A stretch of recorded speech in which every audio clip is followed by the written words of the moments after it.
విజ్ఞాన్ గారు, కోమటిరెడ్డి వెంకటరెడ్డి గారు బెనిఫిట్స్‌ని బ్యాన్ చేసేసారు గదా! బన్నీ గారి వల్లే బ్యాన్ చేశారనుకోవచ్చా?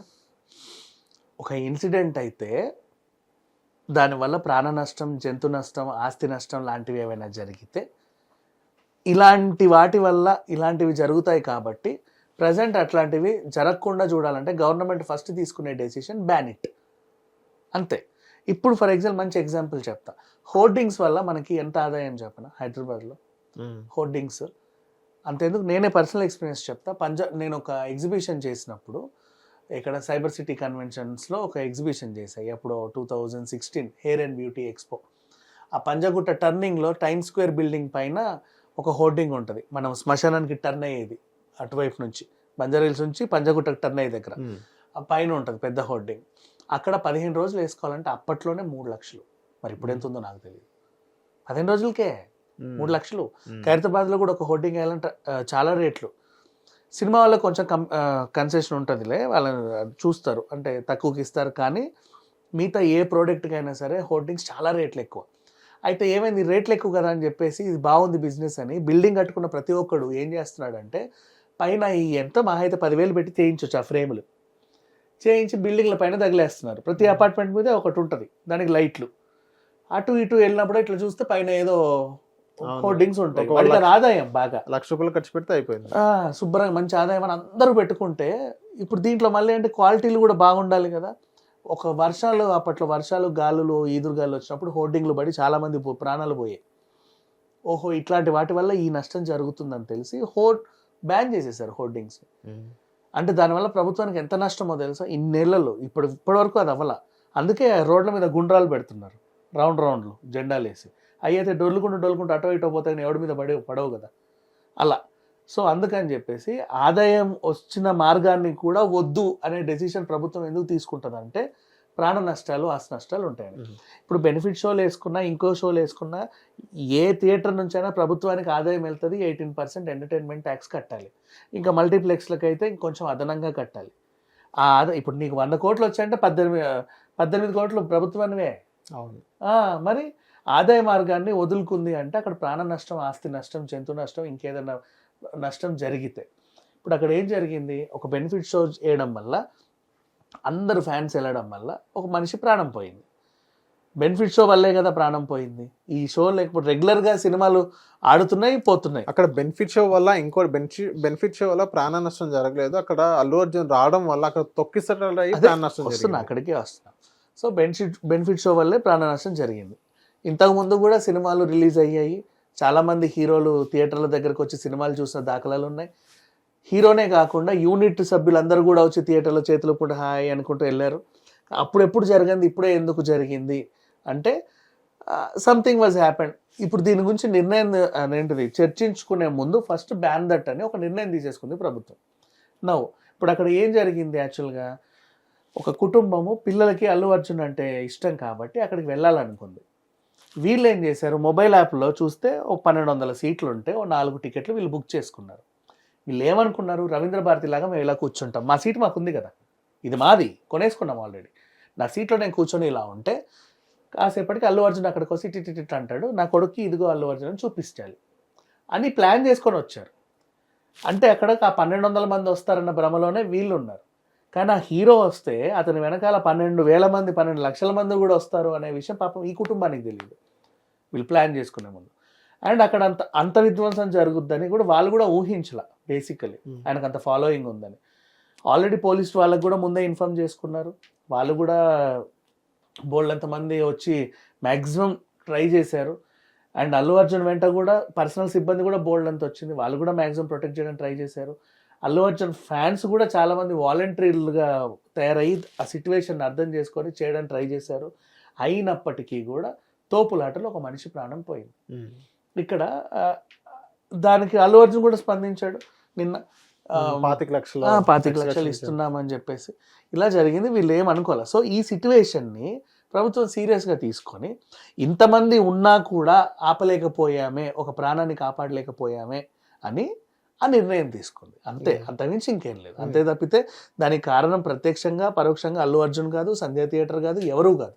అంటే అక్కడ పోలీసుల Accidental వైఫల్యం situation. కూడా ఉంది. అంత క్రౌడ్ వచ్చినా కానీ అది కంట్రోల్ చేయలేకపోతే ఎంతో కొంత పోలీసుల వైఫల్యం కూడా ఉంది అని కొంతమంది అంటారు. లేదు అది మాసి, ఎంతవరకు కరెక్ట్ ఇప్పుడు అది? నైట్ షిఫ్ట్లు అవి చలికాలము, ఓకేనా, అంత జరుగుతుందని ఎవరు అనుకోరు బేసికల్లీ.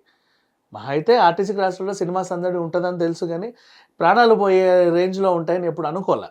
అనుకోకుండా ఒక యాక్సిడెంటల్ సిచ్యువేషన్లో అది జరిగింది అంతే. దానికి ఎవ్వరు బాధ్యత కాదు.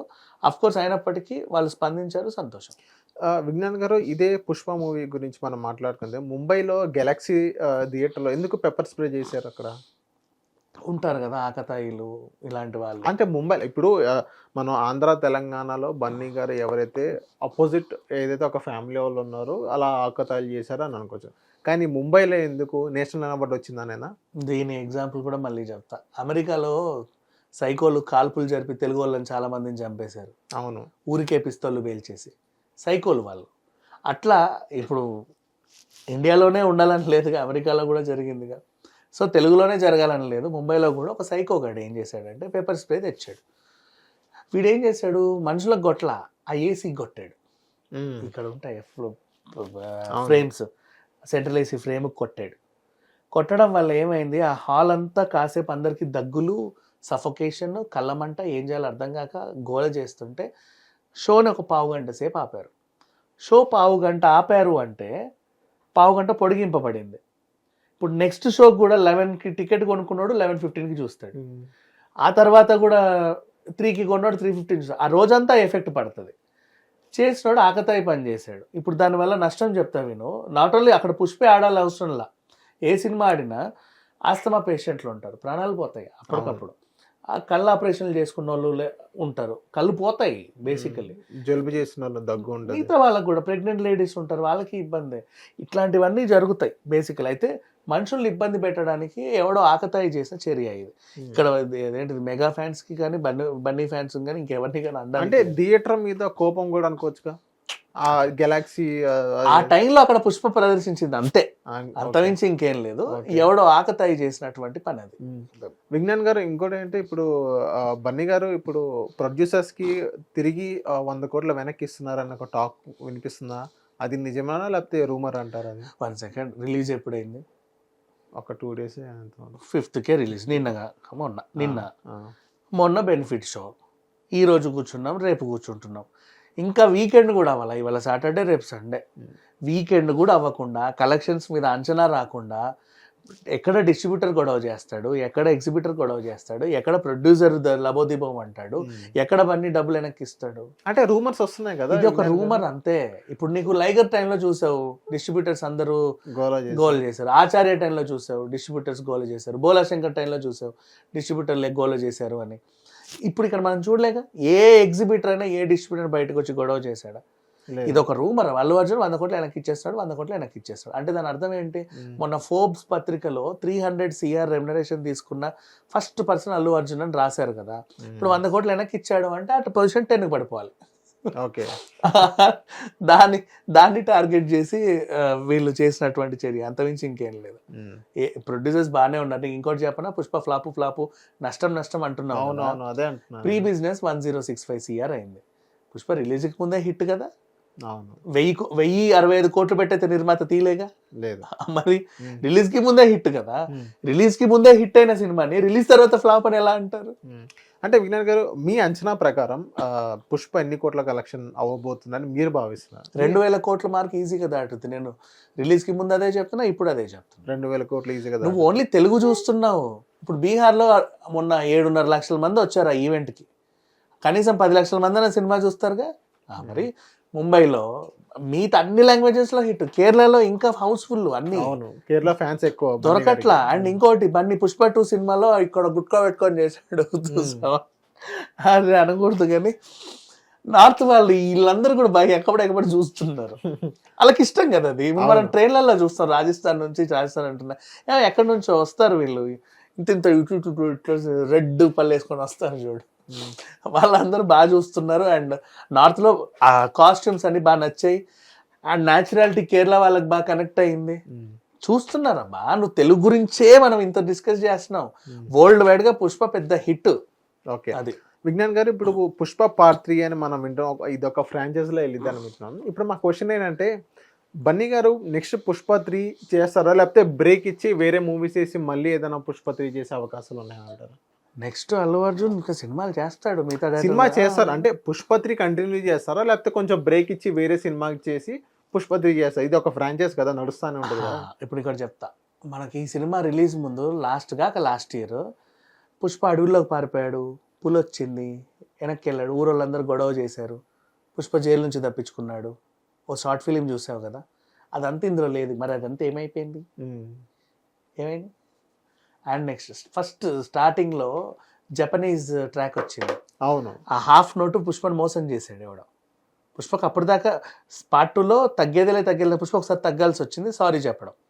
అసలు పుష్పని ఎవడు మోసం చేయడం కూడా పుష్పనే మోసం చేశాడు ఎవడు, వాడిని తిప్పికొట్టాలి. ఇవన్నీ పార్ట్ 3 సంబంధించిన షూట్ ఆల్రెడీ అయిపోయింది, ఓకే మ్యాక్సిమం అయిపోయింది, చిన్న ఏమో ఉన్నాయి అంతే. ఆయన ఇంకెన్ని సినిమాలైనా చేసుకోవచ్చు హ్యాపీ. ఓకే 50% అయిందా అంటారా? చాలా వరకు అయిపోయింది ఆల్మోస్ట్. ఓకే నెక్స్ట్ విజ్ఞాన్ గారు, ఇప్పుడు ఆదిత్య 369 ఏదైతే మూవీ ఉందో అది మోక్షజ్ఞ గారితో బాలయ్య బాబు గారు డైరెక్ట్ చేయబోతున్నారు అని అంటున్నా కదా, సో దాని గురించి డీటెయిల్స్ చెప్తారా మాకు? మోక్షజ్ఞతో ఆదిత్య 369 లాంటి సినిమా సీక్వెల్ ఆదిత్య 999, సంగీతం శ్రీనివాస్ గారే చేయాలి ఆ సినిమాని ఖచ్చితంగా. కాకపోతే ఆయనకి ఏంటంటే వయసు చాలా పెద్దది అయిపోయింది, ఆయన వెనకాల మానిటరింగ్ చేస్తా మిగతా వాళ్ళు ఎవరైనా సరే ఆ సినిమాని చేసుకోవచ్చు. అది ఇంకెవరో ఎందుకు, నా కొడుకు సినిమా నేనే చేస్తాను బాలయ్య ముందుకు వస్తే తప్పే ఉంది. ఆయనకు ఆల్రెడీ దర్శకుడిగా మంచి అనుభవం ఉంది, బాలయ్య ఆల్రెడీ కథానాయకుడు మహానాయకుడు చేశాడుగా. అవును. వెల్ అంటే బాలయ్య బహుముఖ ప్రజ్ఞాశాలి చెప్పాలి అంటే. తనలో ఒక యాంకర్ ఉన్నాడని, తనలో ఒక డైరెక్టర్ ఉన్నాడని, తనలో ఒక ప్రొడ్యూసర్ ఉన్నాడని చాలా మందికి రేర్గా తెలుసు. అందరికీ హీరోగానే బాగా పరిచయం.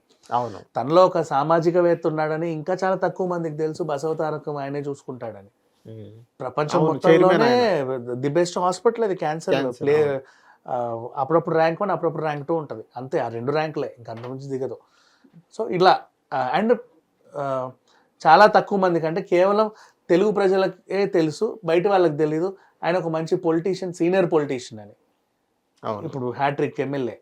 సో బోల్డ్ అన్నీ ఉన్నాయి ఆయనలో కళలు, అందరికి చాలా రేర్గా తెలుసు. ఇప్పుడు ఆయనలో దర్శకత్వ ప్రతిభ కూడా ఉందని చాలా తక్కువ మందికి తెలుసు.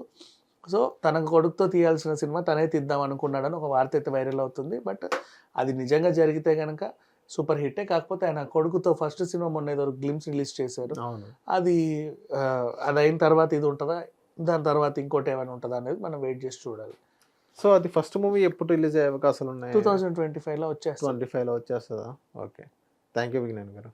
హిట్ టీవీ యాప్ ని డౌన్లోడ్ చేసుకోండి. ఇందులో short news, live news, entertainment movies అన్ని అవైలబుల్ గా ఉన్నాయి. Please download hit TV app. Hit TV యాప్ని ఫ్రీగా డౌన్లోడ్ చేసుకోండి.